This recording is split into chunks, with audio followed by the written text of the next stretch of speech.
For those of us who were living in the West when the Hungarian Revolution occurred, we experienced an immediate sea change in public opinion regarding Hungary and Hungarians. For those who were part of the post-World War II DP diaspora, such as I and my family, the Hungarian Revolution unleashed an interest in us as refugees from Hungary that we simply had not experienced before. We were pleased and proud, but we were also, on reflection, somewhat puzzled by our change of status, because up until then we were sort of used to the fact that we came from a country that no one ever heard from before, or we were called hunkies, which was sort of people thought it was an affectionate term, it's rather pejorative. So we went from that status to basking in the positive glow brought upon us by nothing that we had done, but upon us by the revolution. While this change in public interest an opinion was perceptible to all who lived through it, there was grumbling on the part of the earlier refugees, many who had spent years in refugee camps, months in transit camps, and who suffered through the interminable bureaucracy of relocation, that everything had been made easy and expedited for the refugees from the Hungarian Revolution. Was it solely the revolution that brought about this change in public perception?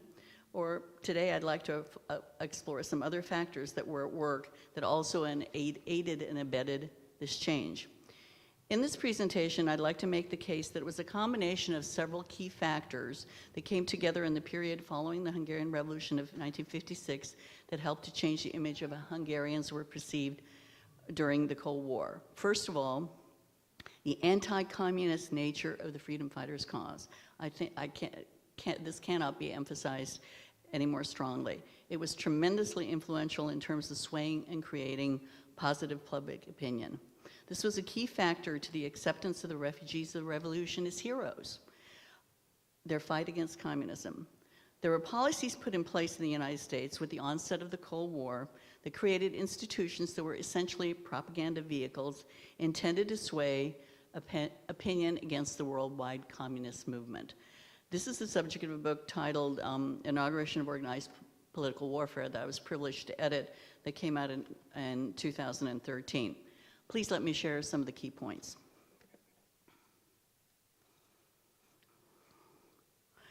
In 1949, the U.S. established the National Committee for a Free Europe, the NCFE, a quasi-public private organization whose stated goal was, quote unquote, to halt communism and save our freedom.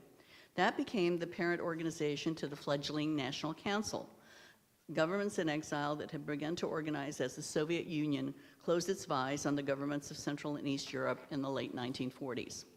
Then starting in 1950, this is the brochure from the National Committee for a Free Europe. Then in 1950, the United States mounted a full-scale, nationwide anti-communist propaganda campaign in the United States and abroad, titled the Crusade for Freedom. Chaired by General Dwight D. Eisenhower, it utilized all forms of media, print, billboards, and radio to get the message of the danger of communism out to the American public. Here's a picture of Eisenhower and his initial radio announcement inaugurating the Crusade for Freedom.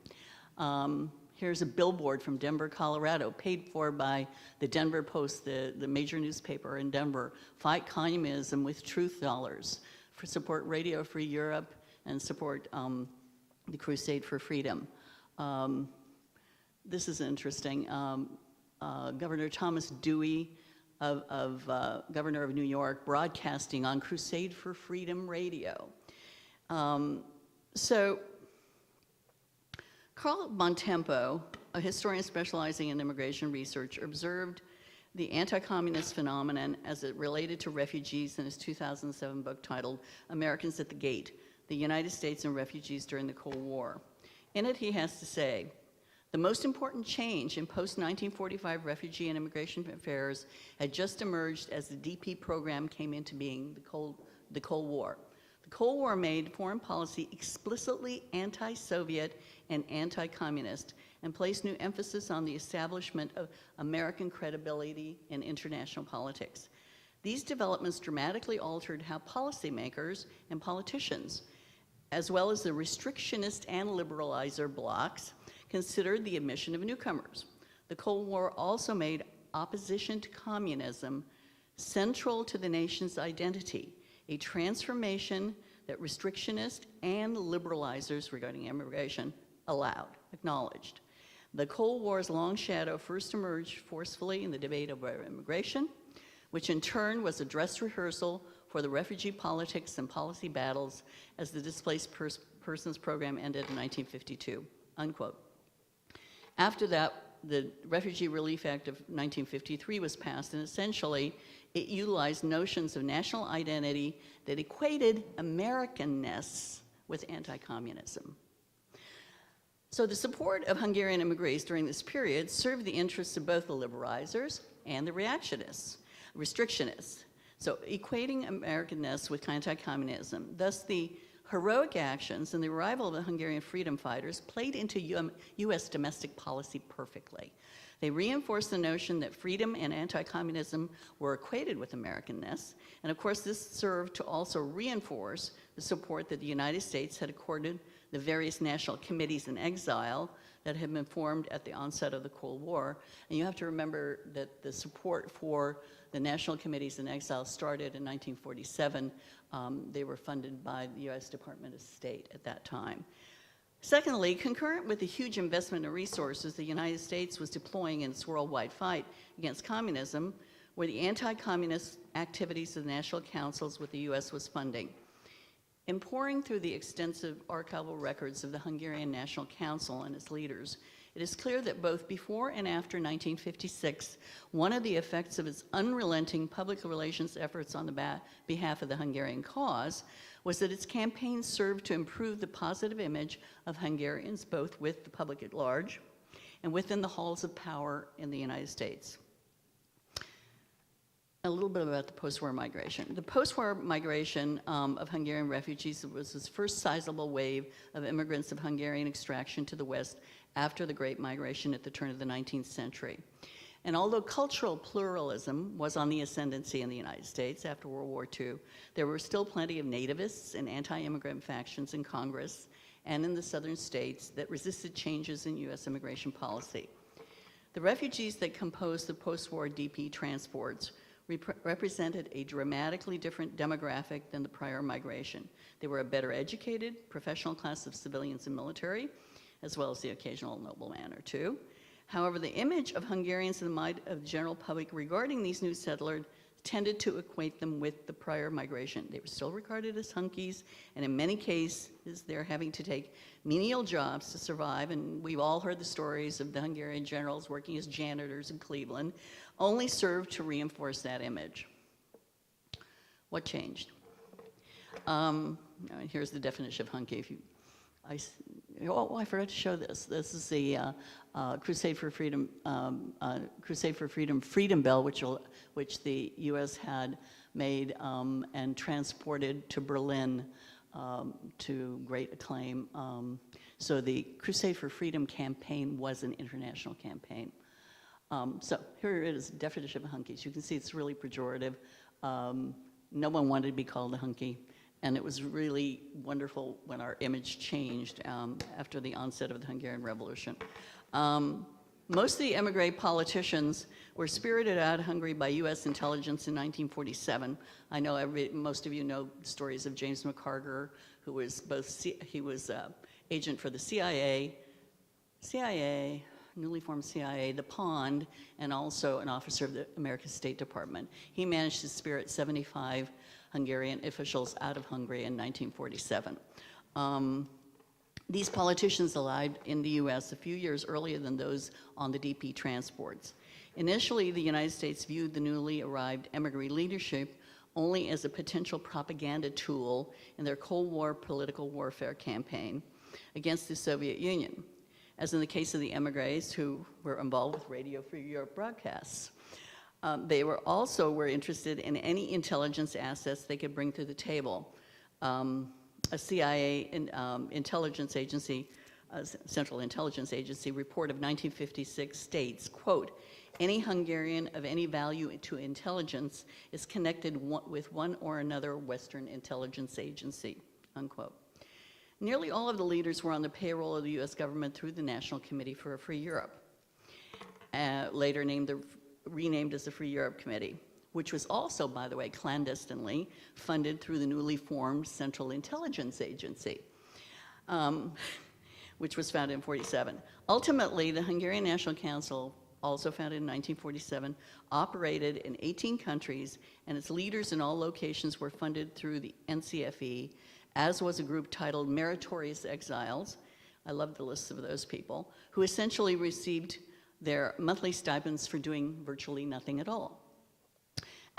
It is clear that at first these emigre leaders, and here I should add that we're talking about emigre leaders from all of Central and East Europe, the Baltics, and the Balkans, were often regarded simply as assets in cold storage, to be deployed by the US when the communist regimes that controlled their nations became stabilized and were of marginal importance in the view of the State Department. They arrived in large part not speaking English and did not have stature of the Anglophile leaders of the pre-World War II generation. In Hungary's case, the issue of enemy combatants also followed this wave of refugees, as many were denied entry to the US due to their World War II affiliations or service. However, after he was elected president of the Hungarian National Council at its organizing meeting in November 1947, Monsignor Béla Varga, whom I know János Horváth knew personally, and maybe many of others of you knew him personally after he returned to Hungary, built his alliance as well, and he became president of the Hungarian National Council, and he built his alliance as well, and it was really Varga's dedication that kept the Hungarian National Council afloat during the hot period of the Cold War. And it was he and a few loyalists who kept the Hungarian National Council from imploding, unlike the emigre groups from the other Central and East European countries. Here's the formation of the Hungarian National Council, the founding members. All were 47 refugees except for Tibor Eckhart, who arrived in the United States in 1941. And there's a list of the National Council that were also funded during that period of time by the National Committee for a Free Europe. So within a few years, the Hungarian National Council developed into a wide-ranging and influential international organization. Under Varga's leadership, a policy of anti-communist political activism was inaugurated, and it wasn't long before the HNC found itself in the media spotlight, protesting the trial of an imprisonment of Cardinal Mindszenty, the internal deportations in Hungary, where in 1951 he mounted a huge campaign publicizing and protesting the Hungarian internal deportations, and later on Mikoyan and Khrushchev's visit to the United States. All found activists organized by the HNC, and often with the support of the other captive nations to which I think János Horváth referred, massed against the actions of the Soviet Union. And within 2 weeks after the founding of Hungarian National Council, these are the executive committee members lobbying on Capitol Hill in Washington. Meeting with senators, that's Monsignor Béla Varga on the left-hand side and Tibor Eckhart in the center. And I just very quickly add that the NCFE also funded many other organizations, including the International Peasant Union, World Trade Unionists in Exile, a whole plethora of cultural organizations which we don't have time to go into. But in any case, by 1954, the Hungarian National Council had 76 total members, 59 former members of Hungarian Parliament, 2 former prime ministers, several ministers, and the former leaders of all political parties purged between 47 and 49. Offices and representatives in over 18 countries worldwide. The Hungarian National Council papers contain extensive evidence of its unrelenting opposition to communism. Varga never allowed an occasion to go by that offered opportunity to vocalize Hungary's plight and the plight of the other captive nations. Beginning in 1954, at the invitation of President Nixon, Varga gave the opening prayer in the US Senate on or near the Hungarian National Day of March 15th every single year. A man of the cloth, Monsignor Varga understood the value of high-level support, but he also understood the level of high-level support here on Earth. So he found time to develop relationships with powerful Americans such as Andrzej Bielduk, who headed the International Rescue Organization. He baptized the children of Admiral Miller, the president of the Free Europe Committee, and had a long and warm relationship with several other presidents.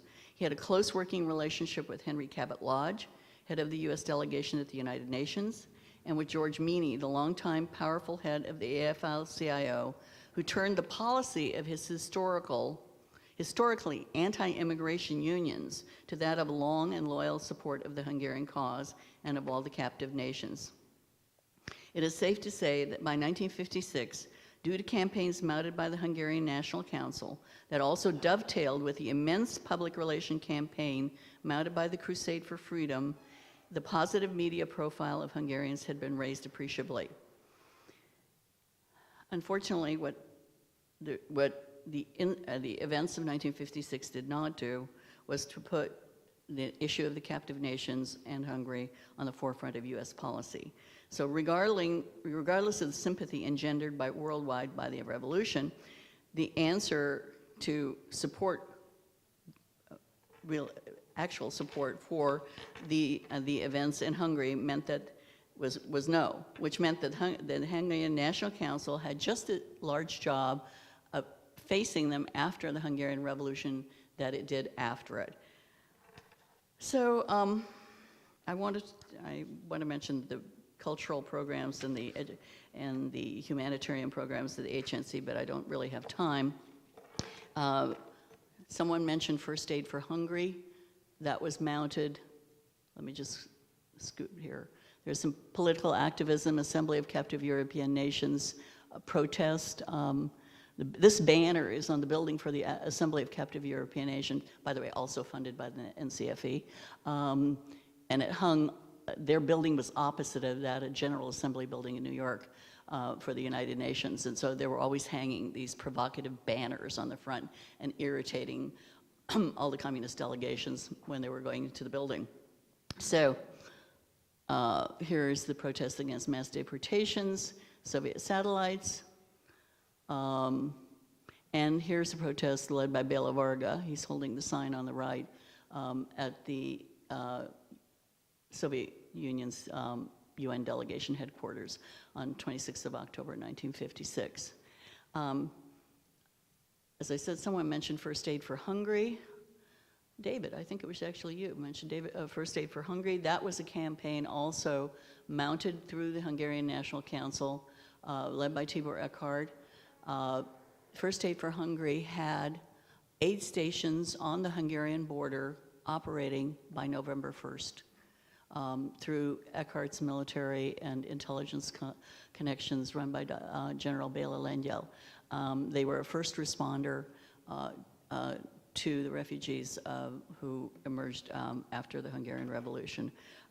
And in the photo next to Eckhard is C.D. Jackson, who's the former president of the National Committee for a Free Europe, extremely influential part of Eisenhower's kitchen cabinet, and a great supporter of Hungary. The campaign to not seat or not recognize the credentials of the Hungarian Communist delegation at the United Nations was also led by the Hungarian National Council, and that went on until, along with help from Sir Leslie Munro of New Zealand, who chaired the committee at the United Nations on the question of Hungary. That fight went on until 1962, and they successfully prevented the communist delegation from being seated at the United Nations as a result. Very soon after some of the key revolutionary leaders arrived in the US, such as Bela Király and Anna Kétli, as with their predecessors, organizations of freedom fighters were formed. Interest and support remained high, and the Hungarian communities in America extended themselves for the new arrivals. The US leadership saw in these new arrivals new tools to use in their propaganda war against the Soviet Union. The exiled leadership saw that the Hungarian situation was even more desperate after the departure of the 200,000 of its citizens, and set about continuing their advocacy. And I won't go into that in very much more detail, but they really ramped up and intensified their advocacy, and on a, I've gone through all of their archival materials, and there are thousands of telegrams, petitions, letters, organized protests that that the Hungarian National Council organized and implemented, and played a very important role in keeping Hungary's cause visible in the press and the media of the day. Let me just show you a couple more slides, and I think I spoke earlier about the support of the AFL-CIO, hugely influential in the United States, and this is their Philip Murray building in Washington, D.C. At night, it would be lit up the shape of a cross. Freedom, I would say, freedom is everyone's responsibility, freedom for the workers of Hungary. And this was hung as a banner, this iconic image, which you can find online everywhere, was hung on the building in the AFL-CIO headquarters building. The AFL-CIO continued to help the Hungarian refugees, and all the Hungarian unionists who came out were given membership without cost in the American unions. So after the new wave of political leaders came out, like Katharine Kadar, there was some tension between the old leadership of the Hungarian National Council and the new refugees. And of course, the State Department really wanted the two of them to merge and work together. And of course, so did the National Committee for Free Europe, which wanted to fund one organization rather than two. And they were merged into one organization in 1958. Béla Varga really was a unifying leader, and as such, they accepted the freedom fighters' leadership into the Hungarian National Council, and it became renamed as the Hungarian National Committee. I think the effect of all of this, when we think about the fact that in 1956, 71% of all American homes had at least one television set.